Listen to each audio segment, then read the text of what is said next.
नमस्कार, मी अमित काळे न्यूज डंकामध्ये आपलं मनापासून स्वागत करतो। भारताचे संचालन महानिरीक्षक लेफ्टनंट जनरल राजीव घई यांनी एक मोठा खुलासा केला आहे। पाकिस्ताननं ऑपरेशन सिंदूर सुरू झाल्यानंतर केवळ 88 तासांच्या आतच युद्धविरामाची मागणी केली होती। या काळात पाकिस्तानचे 100 पेक्षा जास्त जवान ठार झाले। घई यांनी ही माहिती पाकिस्तानकडून मृत्यूपश्चात दिल्या गेलेल्या सैनिकी पुरस्कारांच्या यादीचा दाखला देत दिली आहे। त्यांनी सांगितलं, पाकिस्ताननं 14 ऑगस्टला आपल्या पुरस्कारांची यादी प्रसिद्ध केली। त्या यादीतील मृत्यूपश्चात पुरस्कारांची संख्या पाहता खरी परिस्थिती स्पष्ट होते। पाकिस्ताननं मे महिन्यात 12 पेक्षा जास्त विमानं गमावलेली आहेत। 7 मे रोजी भारतानं पाकिस्तानमधील दहशतवादी तळांवर अचूक हल्ले केले। त्यानंतर पाकिस्ताननं सीमेपलीकडून गोळीबार सुरू केला। घई यांनी हे खुलासे संयुक्त राष्ट्रात सहभागी देशांच्या सैनिकी प्रमुखांच्या परिषदेत केलेले आहेत। त्यांनी स्पष्ट केलं की भारताचा हेतू दहशतवादी तळांवर कारवाई केल्यानंतर परिस्थिती पुढे वाढवण्याचा नव्हता, जोपर्यंत तसं करण्यास भाग पाडलं जात नव्हतं। पुढे संघर्ष झाला असता तर त्याचे परिणाम पाकिस्तानसाठी पूर्णतः विनाशकारी ठरले असते। भारताच्या शांत पण निर्णायक प्रत्युत्तरामुळे इस्लामाबादकडे कोणताही रणनीतिक पर्याय उरला नाही, असं त्यांनी सांगितलं।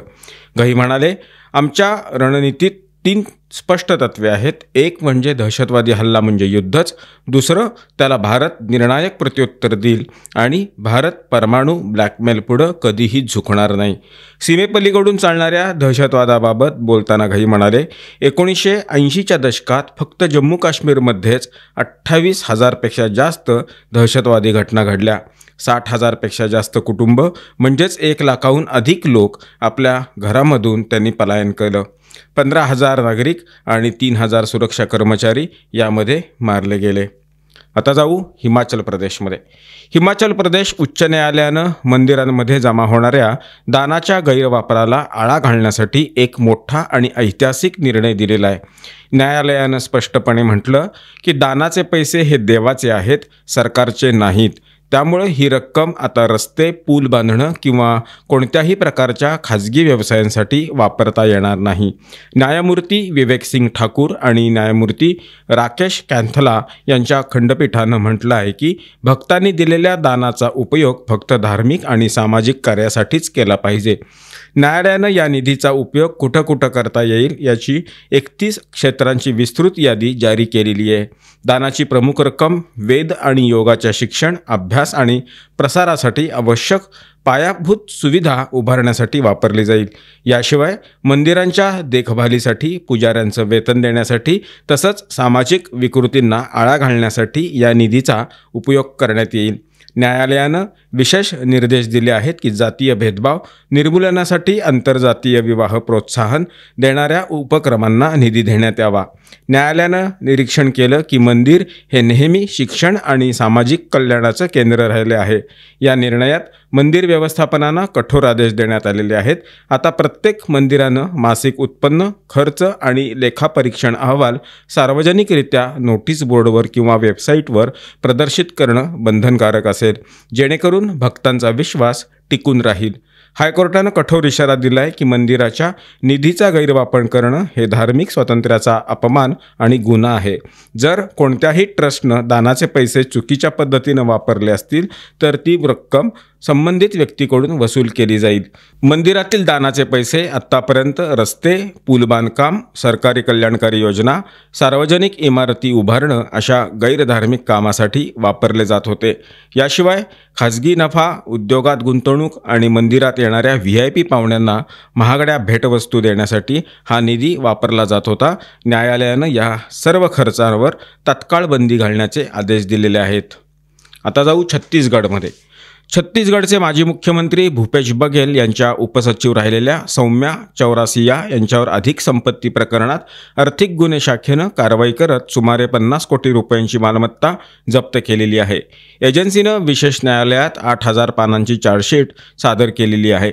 आर्थिक गुन्हे शाखेनं म्हटलं की सौम्या चौरासियाला 17 वर्षात 2.51 कोटी रुपयांचा पगार मिळाला, पण त्यांनी 49.69 कोटी रुपयांची संपत्ती जमा केलेली आहे। आर्थिक गुन्हे शाखेनं हे प्रकरण भ्रष्टाचार निवारण अधिनियम 1988 संशोधित 2018च्या कलम 13(1)(b) आणि 13(2) अंतर्गत नोंदवलेलं आहे।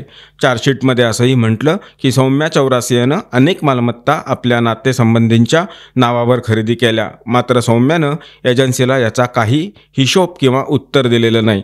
त्यामुळे एजन्सीनं ही संपत्ती जप्त केलेली आहे। ही मालमत्ता तिचा पती सौरभ मोदी, आई शांती देवी, बहिणीच्या सासऱ्याचं नाव मनसुख पटेल आणि भावाचे नाव अनुराग चौरासिया याच्या नावावर आहे।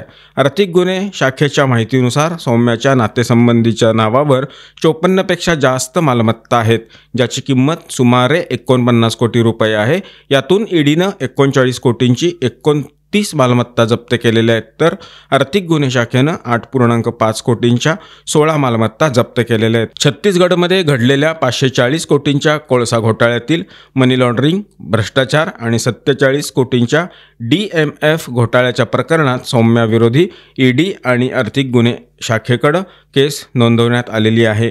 या प्रकरणामुळे सौम्या सुमारे 2.5 वर्ष तुरुंगात राहिलेल्या होत्या आणि काही दिवसापूर्वीच त्या बाहेर आल्या असून सध्या त्या बेंगळुरूमध्ये राहत आहेत। सौम्या चौरासिया 2008 बॅचच्या राज्य प्रशासनिक सेवेतील अधिकारी आहेत। त्यांची पहिली नियुक्ती बिलासपूरमध्ये उपजिल्हाधिकारी म्हणून झाली होती। 2019मध्ये त्यांनी तत्कालीन मुख्यमंत्री भूपेश बघेल यांच्या कार्यालयात उपसचिव म्हणून नियुक्ती घेतली, ज्यामुळे त्यांचा प्रशासनावर प्रचंड त्यांची पकड होती। आता जाऊ मध्य प्रदेशमध्ये। मध्य प्रदेशमधील बडवानी इथं रिंकू रशीदनं आपला मित्र अमीन सोबत मिळून एका हिंदू युवतीवर धर्मांतरासाठी दबाव आणला। त्यानं जबरदस्तीनं प्रेमसंबंध सामील होण्यास तिला भाग पाडलं आणि तसं न केल्यास जीवन संपवण्याची धमकी दिली। या संदर्भात पोलिसांनी आरोपींच्या विरोधात FIR नोंदवलेली आहे। रिंकू गेल्या 2 वर्षांपासून त्या हिंदू युवतीला त्रास देत होता। 2 वर्षापूर्वी जेव्हा युवती 10वी वर्गात शिकत होती तेव्हा रिंकूनं इंस्टाग्रामवर अश्लील संदेश तिला पाठवलेले होते। रिंकूनं आपल्या मित्र अमीनसोबत अनेकदा बाईकवर त्या तरुणीचा पाठलाग केला। रिंकूनं तरुणीचा फोन नंबर मिळवून सतत कॉल करून तिला त्रास दिला। तो म्हणत असे की जर त्याच्याशी तू बोलली नाही तर तिला ठार मारून टाकेन। या भीतीनं तरुणी त्याच्याशी बोलू लागली, मात्र पुढे 2 वर्ष ती शहराबाहेर शिक्षणासाठी गेलेली होती। परत आल्यावर सुद्धा पुन्हा रिंकूनं तिला त्रास देणं सुरू केलं। तो इस्लाम स्वीकारून निकाह करण्याचा दबाव तिच्यावर आणत होता आणि म्हणत होता की हिंदू धर्मात काहीही अर्थ नाही। पोलिसांनी सांगितलं की रिंकू रशीद आणि अमित यांना 12 ऑक्टोबर रोजी या प्रकाराच्या गुन्ह्यामध्ये मध्य प्रदेश धार्मिक स्वातंत्र्य अधिनियम आणि पॉस्को कायद्याखाली अटक करण्यात आलेली आहे। त्यानंतर तरुणीनं 14 ऑक्टोबर रोजी पोलीस ठाण्यात तक्रार नोंदवली। मित्रांनो, या व्हिडिओच्या माध्यमातून मांडण्यात आलेले विषय आपल्याला कसे वाटले याबद्दलची आपली मतं, आपल्या प्रतिक्रिया कमेंट बॉक्समध्ये नोंदवून जरूर कळवा। व्हिडिओ आवडला असल्यास तो लाईक करा, जास्तीत जास्त लोकांच्यापर्यंत शेअर करा आणि आमचं चॅनल आठवणीनं सबस्क्राईब करायला विसरू नका। धन्यवाद आणि नमस्कार।